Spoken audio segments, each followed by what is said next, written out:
Dreams do come true, but they can also get crushed in the harshest, most unexpected ways. I honestly believed that if you work hard, you get somewhere.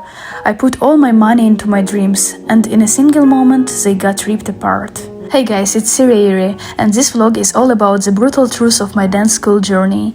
In my last vlog, we dove into the vibe of dance training, life in Copenhagen, moving into my student dorm, and doing a pro photo shoot.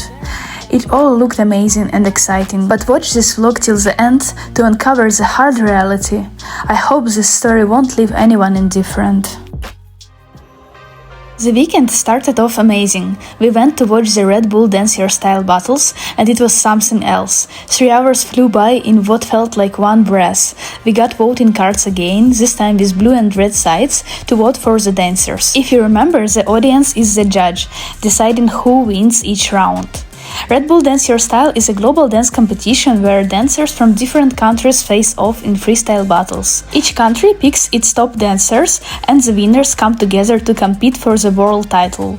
This year, the world final was held in Mumbai, India, and the winner is absolutely incredible. Go check out his performances on YouTube and just watch. His name is MT Pop. MT Pop's popping skills were remarkable, and his performance at the 2024 Red Bull Dance Hairstyle World Final in Mumbai left a lasting impression.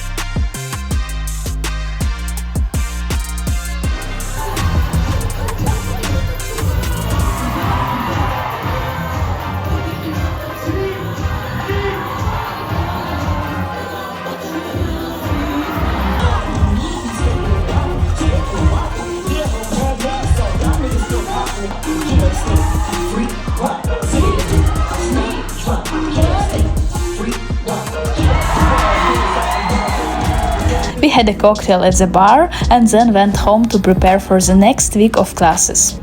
We started the week with a contemporary session, and the next day we had Key and Swift from Ireland. By the way, for those who didn't know, during the war in Ukraine, I lived in Ireland for 5 months and attended a dance studio where this guy was teaching. I've already danced with him in the same studio and took his class. It's so interesting to meet him again. Who would have thought? He has a cool style, and his choreography felt great for my body. We were supposed to spend 2 days with him, after which Carrie Milne, also from Ireland and very well known in the dance industry, was supposed to join us. But the evening before her arrival, the owner of the school told us that Carrie wouldn't be coming because she had mixed up the dates. She said that Carrie was supposed to come on October 12th, not September 12th.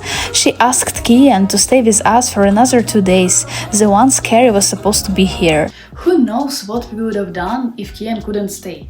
Who would have trained us? Friends, please pay attention to all these awkward moments I'm starting to share to fully feel the scale of what happened and what we went through.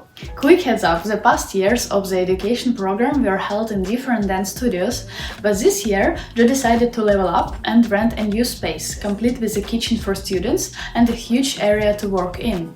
If you caught my last vlog, you probably noticed that we started classes in a different location. That's because the new studio was under renovation, being completely customized for our program. Joe invested in new equipment, sound systems, and even kitchen gear to make everything work for us.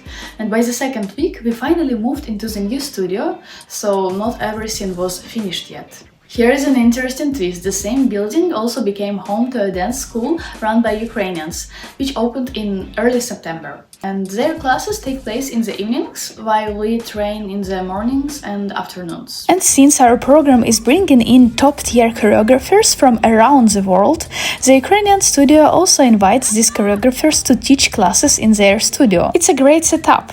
They invest in these opportunities to offer amazing classes for their dancers. It's a great promotion for them to gain a name and to become well known in Copenhagen while collaborating with these great choreographers. So, when teachers are supposed to come to our education, Evening Studio also invites them to teach separately for their name. Later on, I found out that Joe and the Ukrainian studio owners had some agreements about sharing this space, and on behalf of some conditions. Oh, by the way, Carrie, who was supposed to come to teach us, was also scheduled to give a class at the Ukrainian studio. They even made a poster for it. But because Joe supposedly messed up the dates, Carrie got cancelled everywhere. I say supposedly because, as it turned out, there was a completely different reason for it. Stay tuned. During all this chaos, Jo kept in touch with us, trying to blame all the mishaps on being overwhelmed, her health issues, and the stress of her move. She told us she was relocating to the United States and handing over the program to new owners. Jo said she'll still be responsible for certain things, like our graduation, which she promised to attend, and she kept apologizing, saying everything was a bit messy right now, but once the new owner stepped in, it would all be amazing. According to her, this was going to be the best year of the program because she was so impressed with how talented we were. After spending 4 days with Kian, we were hyped for Friday, as the famous dancer and choreographer Kneat was scheduled to come. On Thursday evening, the Ukrainian studio invited her to teach a class, and some of our students went. I unfortunately didn't join because I was trying to save money until I find a job. Besides, we were going to see her the next day anyway. Feeling financially limited, I even started applying for online jobs that evening. According to the girls, Kneat's class was incredible, and we were all eagerly looking forward to training with her on Friday. Our Friday began with a boxing session, and right after that, at 10:45, we were supposed to start training with Kneat. At first we waited until 11 am, thinking maybe Joe had messed up the schedule again and that Kneat would arrive later. Half an hour went by, then an hour, and I assumed she'd show up after the lunch break, which annoyed me because the break wouldn't end until 1:15 p.m. Eventually, I approached one of the students in the program, a girl from Denmark who had been studying here last year. Jo had made her an assistant for this year, and interestingly, also the studio's cleaner. Apparently, Jo gave her a significant discount on the program in exchange for her cleaning and helping out. Turns out this girl had been messaging Jo, Kneat, and Kneat's manager. At this point, Jo was at the airport, about to board a flight. First, the girl told us there were issues with getting Kneat a cab. They couldn't arrange one for her, but they were trying to sort it out. So we figured she would just be late. But after waiting way too long, the story changed. Now it turned out there were issues with payment. Apparently Kneat hadn't been paid for Thursday's class at the Ukrainian studio and was refusing to come to us until she got her money. All the information we got was through this student, let's call her Ellie from now on. Ellie told us that according to Joe, the Ukrainian studio owners hadn't paid for the class, and that's why Kneat was refusing to come to us. Naturally, we were furious. What did that even have to do with us? Personally, I had a good relationship with these owners and was in touch with them almost daily, because they had invited me to teach at their studio, High Heels. We had been messaging back and forth, discussing plans and details. I couldn't believe what I was hearing, so I called them immediately. First of all, they were completely shocked by what I told them. They couldn't believe that Jo was standing in front of all the students claiming that they hadn't paid her. As it turned out, they had worked for her for free last year, and she actually owed them money. Inviting Kneat to their studio had been entirely Jo's idea. She had told them it would help promote their studio and promised to cover the payment for Kneat's class as part of repaying her debt to them. So those were the actual terms of the agreement. The owners also told me that right before my call, Jo had called them demanding that they immediately send money to Kneat for her class. They responded saying, "Why should we pay her? We had a completely different arrangement. You owe us money and we are not gonna pay anything. Plus, we don't even have that kind of money right now." Jo was saying, "Don't you understand that if you don't pay her now, she will not come to teach to the education?"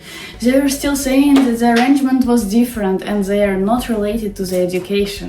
To that, Jo replied, "If you don't pay her right now, you will never set foot in that studio again. I'll kick you out."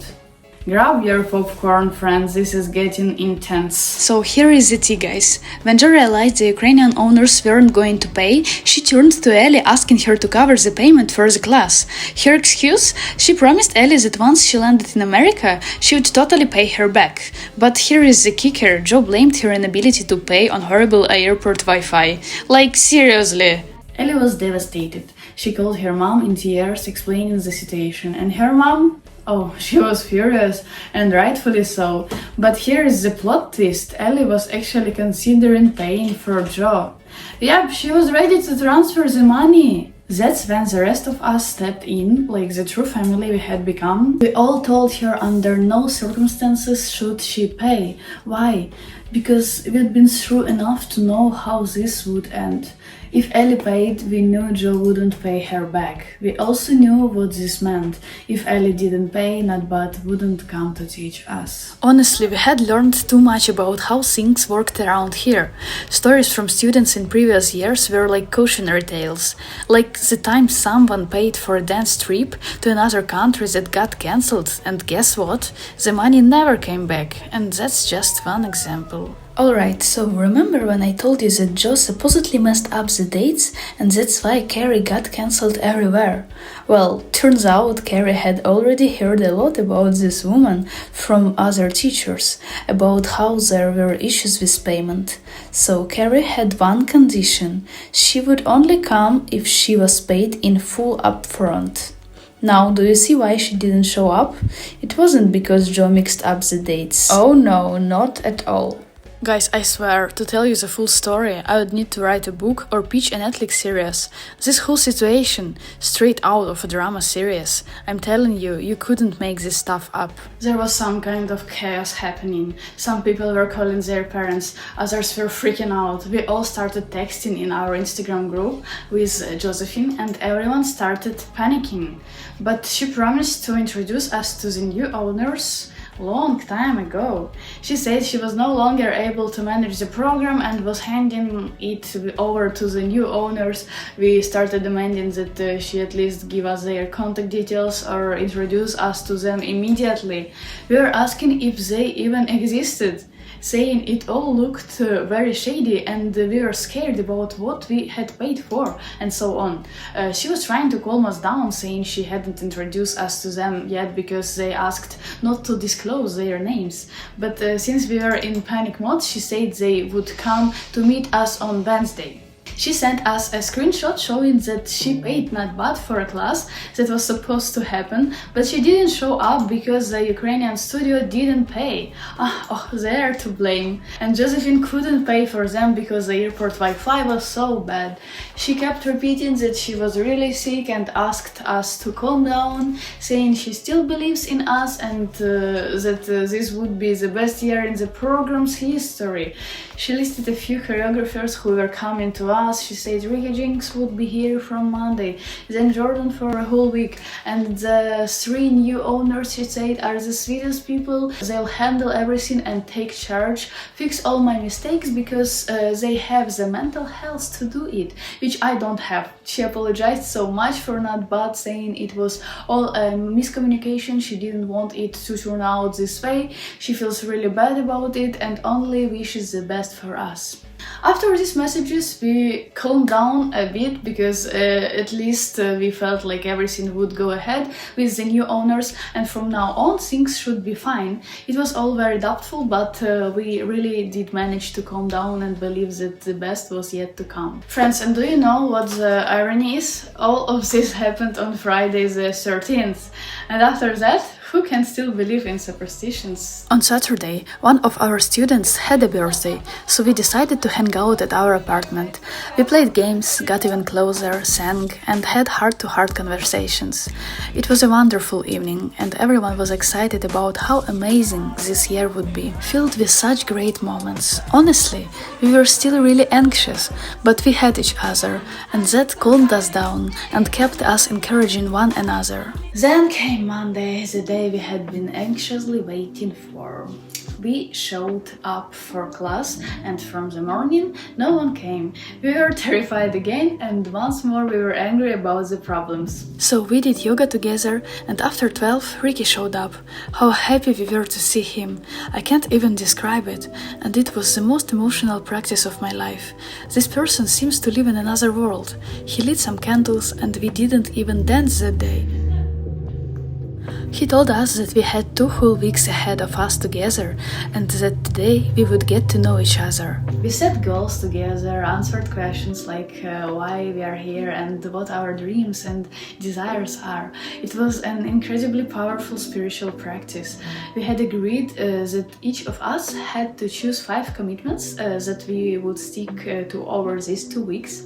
From the list there were things like delete social media, eat only plant-based food, do stretching before bed, fall asleep at 9 and wake up at 6, drink only water, and so on. And a few people that same day immediately deleted Instagram and so on. At the end, we went around in a circle and started sharing our lives, experiences and feelings. Listening to everyone was so painful. By the third person in the circle, we just started crying. Some had strong traumas, some couldn't walk, others had suffered from childhood abuse, some from bullying, and I shared how the war has affected me, how I can't see my family, and when I tried to talk about it, the tears just kept flowing and I had to stop to catch my breath, unable to say anything. And as soon as the first person in the circle cried, almost everyone else started crying too, even if they hadn't planned to. It was like it touched something deep inside us, and from then on, it was hard to hold back. A few people mentioned how uncertain everything is right now and how scary it is to think about what will happen next, what will happen with this program. After that, we all hugged and gave each other verbal support. It was incredibly powerful. Just imagine how much this united us. How we became one family, knowing each other's problems, worries and fears. One of the parents wrote to Joe because they were upset about all the disorganization, and here is the response they got. She was still confident she would find the best solution to all of this. The next morning I wake up, getting ready for my second class with Ricky, and I check my email. And there it was. Dear all dancers at Copenhagen Dance Education, I regret to inform you that I'm de facto personally bankrupt, and Copenhagen Dance Education will be closed as of today, and all tenancies must be vacated no later than Thursday 19 September 2024. As I'm insolvent, it is not possible to get any money back. I deeply apologize for the consequences this has for everyone. Unfortunately, I'm not able to answer any further questions, and this email will close shortly. Regards, Josephine. We got